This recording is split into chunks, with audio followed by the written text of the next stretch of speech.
I walked into the conference room like I owned the place. Because honestly, I kinda did. 19 years at the Harlan Foundation. I'd built their global partnerships program from the ground up. This quarter alone, I landed us a multi-million dollar grant from a Scandinavian climate fund. Something no other nonprofit our size had touched. So when I saw the giant bouquet on the conference table, I didn't even hesitate. My chest lifted, my spine straightened. Bright white lilies, sunflowers, a ridiculous amount of greenery, expensive, flashy. I glanced around the room, a few board members already seated, nodding at me. Nobody said anything, but I could feel the energy, like they were waiting for a show to start. Martin Lane walked in, our executive director, his silver hair combed tight, stupid grin already plastered across his face. He clapped his hands once. Everyone here? Good. He turned to the flowers, then looked toward the door. Zane, come on in. Zane, his nephew, walked in wearing a navy blazer with the price tag still hanging from the inside sleeve. Kid was 29, tops. He'd been with us 8 months, mostly shadowing me. Shadowing, or more like coasting. Martin put his arm around Zane's shoulder. Let's give a warm round of applause to our new Global Partnerships Director. I blinked. No one clapped. Martin picked up the bouquet and handed it to Zane. This young man is taking us into the future.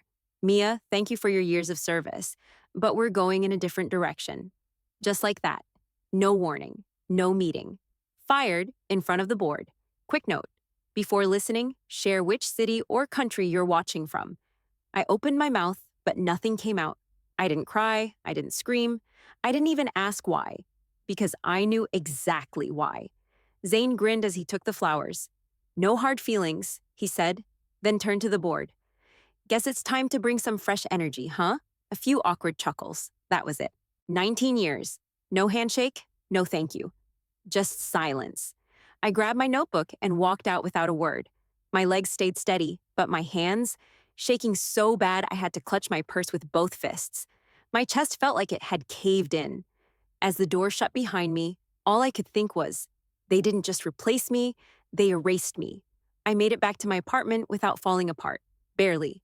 Soon as the door closed behind me, the weight hit, like my chest gave out. I dropped my bag and leaned hard against the wall, trying to breathe through the stabbing in my side. My doctor had warned me 6 months ago, cut back or face the consequences. Stress, long hours, no sleep. It was eating away at my heart, literally. I'd ignored her, told myself I'd rest later. Rest never came. Now here I was, fired, humiliated, and stupid enough to still feel loyalty to a place that dumped me like a leaky trash bag. I dragged myself to the kitchen and sat at the table. The metal chair was cold. My hands were still trembling. Out of habit, I opened my laptop. Fingerprint scan, logged in. The donor compliance portal popped up. My portal. I'd built this thing in my living room over years, code after code, version after version. No consultant, no vendor, no interns. Just me. A red message blinked at the top of the dashboard. Reauthorization required. I stared at it. That wasn't an error. That was the system doing exactly what I told it to do. 90-day biometric safeguard. Every quarter, the global donor pipeline needed my fingerprint to stay open. No rescan, no movement. Not even $1 could cross borders. Europe, Africa, Southeast Asia, South America. 6 continents. Hundreds of grants. Thousands of lives. Without my print, the entire pipeline would freeze. And it wasn't a protest. It was policy. I'd written it into the Foundation's protocols after that near miss in Bangladesh, when a former regional director tried to reroute refugee funding to a shell company. Martin had signed off on it. Barely read the memo. He never understood it. He thought the portal was just a fancy spreadsheet. I reached toward the scanner, then stopped. I didn't have a job anymore. No badge, no authority. But the system still knew me. Because I was the system. It hit me then. Not just the pain in my chest, but the clarity. They could promote Zane, hand him flowers, parade him in front of the board. But none of that changed the fact that I held the key. Not in protest, not out of bitterness. By design. I got up, walked to the fridge, poured a glass of water. My fingers had steadied. You want to erase 19 years? Fine. But don't act shocked when the Foundation stops breathing without the lungs you never saw. The laptop chimed. A second alert. Auto-freeze countdown. 3 days. I sat back down, staring at the screen like it was a loaded gun. They thought they could replace me with a name, a smile, a nephew. Let's see if Zane even knows how to spell biometric. The next morning, I stayed in my robe, still half watching the reauthorization countdown, when my phone buzzed. Sarah. He just walked in like he's on The Bachelor. I didn't even have to ask who. I could picture it. Zane, grinning like he just won a prize, waving at reception, probably giving finger guns. A minute later, Devin. He called the portal, just forms and files. Said he's streamlining. My jaw clenched. Streamlining. That's what people say when they don't understand the first thing about operations. I slid into the couch with my coffee, opened my laptop. The portal was steady. 3 continents were already in pre-check stages for their next transfer batch. Nothing moving yet, but they would be soon. Buzz. Amanda. He offered us kombucha and asked if we wanted to do vibe check-ins instead of weekly metrics. I almost choked. More texts poured in as the hours passed. He'd rearrange the war room, replace the global project tracker with a whiteboard. He didn't know what a DUNS number was. At lunch, he asked if we really needed all these different grant categories. I stared at the wall. Bitterness ran hot behind my eyes. I had broken my back to make that system idiot-proof. But nothing was foolproof when the fool was at the helm. Then came the real gem. Sarah. German donor agency just called. He's on the video meeting. You might want to hear this. She sent the link. Not recorded, but I could listen in live. My stomach twisted, but I clicked. Zane's voice came through, way too loud. Yeah, so, we definitely keep all restricted funds separate. What was the term? Right, we earmark them. It's all very secure. The donor rep cut in, crisp and formal. What percentage of your current year's revenue is held under restriction, and what's the anticipated release cycle? Silence, then paper shuffling. Right, so, probably around 70% or maybe 50. I think it's all in the spreadsheet. Which spreadsheet? Another pause. The main one. Jesus Christ. And then, the cherry on top. Zane laughed nervously. Look, it's just donations. It's not brain surgery. My hands curled into fists. Donations, not brain surgery. I had sat through 6 weeks of night audits when a $10,000 discrepancy nearly triggered a breach clause with the Dutch government. I'd built firewalls so tight a worm couldn't squeeze through. But sure, Zane, it's just donations. I could hear the tension in the silence on that call. You could smell it through the screen. Then another text. Devin, we're screwed. I closed the laptop and pressed the heel of my hand into my chest. Not from sadness, from rage. This is who Martin replaced me with. Not someone smarter, not someone with credentials, not someone with ideas. A nephew in a shiny blazer who couldn't tell a restricted grant from a birthday check. And now he was steering the ship straight into the rocks. Let him. I opened the laptop again and stared at the screen. Reauthorization required, 23,41,7 remaining. The numbers ticked down, slow and steady. My fingerprint hadn't touched the scanner, and the system wouldn't move without it. I had built this for moments like this, not personal moments, but organizational ones, to stop corruption, to make sure that no money ever slipped through cracks, no matter who sat in the big chair. But this was something else. My heartbeat was louder than the clock. I could hear it in my ears, feel it in my neck. I knew what would happen if I didn't scan. Transfers would freeze, starting with the largest batch, the European education grants, 17 schools, thousands of kids. But what if I did scan? Martin would win. He'd pretend I was still part of the team, that my scan was just protocol. He'd roll Zane out at donor galas and take credit for my silence. The same board that watched me get humiliated without blinking would get to sleep easy again. The thought made me nauseous. I stood up and walked to the window. Sun was still low, casting long streaks of orange across the floor. My body ached. I hadn't eaten all day. Somewhere behind my ribs, the pain crept back in, dull but warning me not to ignore it this time. The laptop dinged. New message. Subject line, awaiting your reauthorization. Sender, Celine Bosshard. Aid Connect Switzerland. I opened it. Hi, Mia. Hope you're well. Just a gentle reminder that your biometric clearance is due before the end of day to keep our funding pipeline secure. Appreciate everything you've built. You're still the bridge. They hadn't sent it to Zane. They hadn't even copied Martin. They still saw me as the gatekeeper, because I was. I sat back down, hand hovering over the scanner. That little glass square looked smaller than I remembered. One press, and the whole machine would keep running. I wouldn't make headlines, kids would get laptops, clinics would get power, and Martin and Zane would coast on the back of it all, smiling for cameras like they did a damn thing. The irony? The press wouldn't call it sabotage if I didn't scan, but they'd sure try. Former director refuses reauthorization. Ex-employee blocks humanitarian funds. They wouldn't talk about how the system was designed. They wouldn't say it was protocol. They'd paint it with emotion. Always do. I opened my email tab. A new subject caught my eye. Tuition invoice. My daughter's college payment was due next week. $8,000. Then my mom's prescriptions. Monthly, over 1,000 now with the heart meds and injections. Everything was tied to stability. My hand dropped to my lap. I didn't touch the scanner. Not yet. I closed the laptop slowly. Let the silence take over. The countdown ticked on, second by second, and I still hadn't made a decision. I didn't scan, didn't even open the laptop again. I let the clock bleed out second by second until the screen went dark and the system locked itself shut. At dawn in Europe, midnight here, it started. The first alert hit my phone at 12:04 a.m. Subject: transaction failed. Body: donor transfer blocked. Awaiting compliance clearance. Then another, and another. By 12:17, my phone wouldn't stop vibrating. System down. Please confirm identity. Biometric not recognized. Workflow halted. We need your scan. Entire pipeline frozen. I sat in bed, lights off, phone glowing like a warning flare in the dark. I didn't answer. I didn't even flinch. The system was doing what I built it to do. Half an hour later, Sarah texted. Sarah, Zane's in a panic. Martin's on speaker yelling something about reset credentials. They have no idea what they're doing. By 1 a.m., they tried to reboot. It worked, sort of. They restored basic access to the donor dashboard. Funds looked live again. A few minor domestic transfers even slipped through. I could picture them cheering like they'd solved it, but they didn't know what I knew. That reboot was just surface level, a visual patch.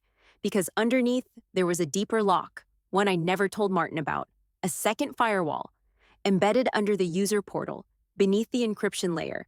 It was designed to trigger exactly 6 hours after a failed biometric window.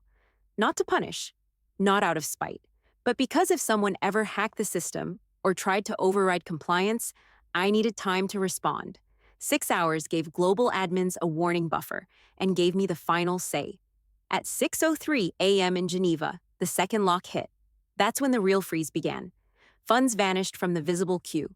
Incoming transfers rejected at the source, flagged by every bank involved. It looked like a breach from the outside, but it wasn't. It was a hard pause, deeper than a lockout. I'd hardwired it into the compliance route 5 years ago after that Russia-Ukraine routing scare. By 6:20 a.m., they knew. Sarah, he's pacing, sweating, saying it's just a glitch. Devin, Zane told the board we're fine. He's lying through his teeth. Amanda, Martin just called I in Dublin. They're useless. No one can bypass it. Then, Sarah, I think he just realized. He asked if Mia had anything to do with this. That one made me smile. Martin had always seen the system as my little pet project. Said it was cute, how I obsessed over tracking codes. He had no clue it was the spine of everything they touched. Now, they were finding out. Zane tried to hold it together, told the staff it was temporary maintenance, that they were rolling out a new interface, said it like he even knew what that meant. Meanwhile, field reports stopped. Invoices got bounced. Project leads in Nairobi and Sao Paulo started messaging my personal email. We can't access the grant queue. We were due funding today. Did you authorize a freeze? Is something wrong with the foundation? Please advise. We trust you. The text kept coming. Calls too. I let them all go to voicemail. Because silence? It was working better than anything I could have said. They wanted me gone. They made it official. Now the system was just honoring that decision.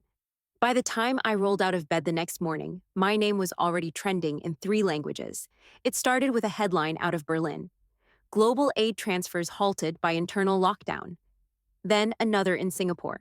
Nonprofit disruption raises legal, ethical concerns. The reporters didn't know what had triggered it. Not yet. But they knew something big had cracked. By noon, my inbox was drowning in messages. Are you aware of the system freeze? Can you comment on your role as compliance director? You've been listed as the legal verifier on international funding. Is that accurate? Then it hit full speed. A freelance journalist in Brussels, some 20-something with sharp instincts and way too much time, got his hands on the registry documents, public filings, legal compliance listings, all naming me. Not Martin, not Zane, me. He posted the records. They spread fast. Screenshots flooded LinkedIn, Reddit, even TikTok. The headline stuck like glue. Nonprofit empire frozen by ex-director's protocol. Every donor, every investor, every watchdog organization. They all came knocking, not on Martin's door, on mine. My phone buzzed nonstop. I didn't pick up. Martin tried to fight the story, gave a shaky interview with a European outlet claiming it was a minor systems update that didn't reflect leadership issues. He looked like hell, sweat on his forehead, papers out of order, voice cracking halfway through his fake smile. The reporter pressed him. If it's minor, why are 6 continents affected? He couldn't answer. Because the truth was obvious now, they hadn't replaced me. They had removed the structural beam and acted surprised when the building collapsed. Zane, smart enough for once in his life, didn't show his face at all. Staff stopped mentioning his name. Donors refused to speak to him. One Canadian Foundation rep sent a message straight to Martin. We will resume conversations once Ms. Hart is reinstated or consulted. Otherwise, we are suspending funding indefinitely. Even the Swiss aid group doubled down. Only former compliance officer Mia Hart has verified credentials in our shared pipeline. We cannot proceed without her. I sat at my kitchen table, watching it all unfold, one screen at a time. Not as the villain, not as the saboteur, but as the woman they tried to erase. And now, I was the one name nobody could get around. By the next day, the cracks at HQ turned into a full-blown collapse. At 9:12 a.m., I got a message from Amanda. You're gonna want to see this. Then a video file. It was shaky, filmed low from someone's phone, pointed through the glass wall of the war room. Inside, Zane was pacing like a caged animal, shirt untucked, hair sweaty. He slammed a binder down so hard the table shook. We're being sabotaged, he yelled. Someone in this office is feeding her intel. Silence. Nobody moved. Then he pointed across the table, at Sarah. You've been texting her, haven't you? You're her spy. Sarah didn't say anything, just looked down at her notes like he wasn't even worth responding to. Zane snapped. I don't need any of you. I don't need her. It's just stupid paperwork. He threw his hands in the air, spun around like he was performing for an audience he couldn't see. We don't need her. We don't. It's just forms and files. We can do it without her. That was the moment the room changed. You could see it in their faces, the shift from disbelief to embarrassment. Not for themselves, for him. The video cut off at that point, but it didn't matter. It was already on Slack channels by noon, then Twitter, then TikTok. Clips got clipped, memes exploded. Zane screaming, "It's just stupid paperwork," over a fire animation. Zane photoshopped into a sinking ship. Someone dubbed in circus music and uploaded it to YouTube. By evening, donor response emails had leaked, one from Norway. We are suspending all funds pending review of leadership stability. One from Kenya. We request written assurance from Mia Hart, or all operations will pause effective immediately. Then came the kill shot. The Japanese aid agency, the same one Martin had courted for 5 years, issued a public statement. Only trust Mia. All transfers suspended otherwise. 6 words. That's all it took to snap the last leg off the table. Martin tried to save it, hired a PR consultant, gave a live stream interview from his office, talked about intergenerational innovation, leadership transition challenges, and some nonsense about unlocking new systems. But no one was listening. He looked tired, defensive, and irrelevant. Every word made things worse. Behind him, someone commented on the glass walls. Same room where Zane had cracked. The comment section turned into a roast session. How's that fresh energy working out? Maybe next time, promote the person who built the machine. Flowers still smell good, Martin. Meanwhile, I sat on my balcony with tea and watched the sun drop behind the skyline. No interviews, no statements, no retweets. I didn't need to say a thing. Silence was still doing all the work. I was in bed, lights off, just listening to the hum of the street below when my phone rang. Block number. I almost let it go, but something in my gut told me to answer. Hello? A pause, then his voice. Mia, it's Martin. He sounded wrecked, not angry, hollow. I didn't say anything. He filled the silence fast. Listen, please, we need you. Come back. You can name your price. The donors, none of them will speak to us anymore. We're ruined. Still, I said nothing. Just let him sit in the mess he made. His voice cracked. Zane's gone. He left the country. Didn't even tell me. Packed a bag and ran. Some intern said he flew out of JFK last night. He took a shaky breath. Lawsuits are coming. Contract violations, grant clawbacks, the board. He stopped himself. Then, quieter. We need you to fix this. You're the only one they'll deal with. Please. I closed my eyes. Let the quiet stretch out. Then I spoke. No. Mia? You did this, I said flat. You picked flowers and lies. He went silent. I could hear the air leave his lungs, like even he knew it was true. I didn't wait for more. I ended the call. The click felt final. I dropped the phone onto the nightstand and rolled to my side. When morning came, the headline hit before coffee. Martin Lane found liable for donor losses, ordered to cover damages. Turns out the board had met at dawn. No legal firewall, no golden parachute. The donors pulled, and someone had to pay. His family trust took the blow, and I didn't lift a finger. 2 days later, I signed the contract. Orion Development Group, Martin's biggest competitor and now my new office. Title, Senior Advisor, Global Strategy. Full authority, full benefits, remote flexibility. No one looking over my shoulder. My salary tripled. Daughter's tuition, paid in full. Mom's prescriptions, covered with 0 copays. My name? Printed in bold this time. First page, not the footnote. I stood in my new corner office, high floor, glass walls. The city stretched for miles. My hands rested against the cool windowsill, still steady. Across the room, a flat screen on mute ran the midday news. Headline scrolling across the bottom. Zane vanishes. Harlan legacy destroyed. No interviews, no statement from Martin. Just a blurry airport photo and speculation that he was in Dubai or hiding in South America. I didn't smile. I didn't need to. The silence of the bridge did it for me. For years, they used my systems, my reports, my protocols, and wrote my name in fine print like I was part of the furniture. But when I left, they found out who built the floor they were standing on. I didn't scream. I didn't burn it down. I just stopped showing up. And the silence did the rest.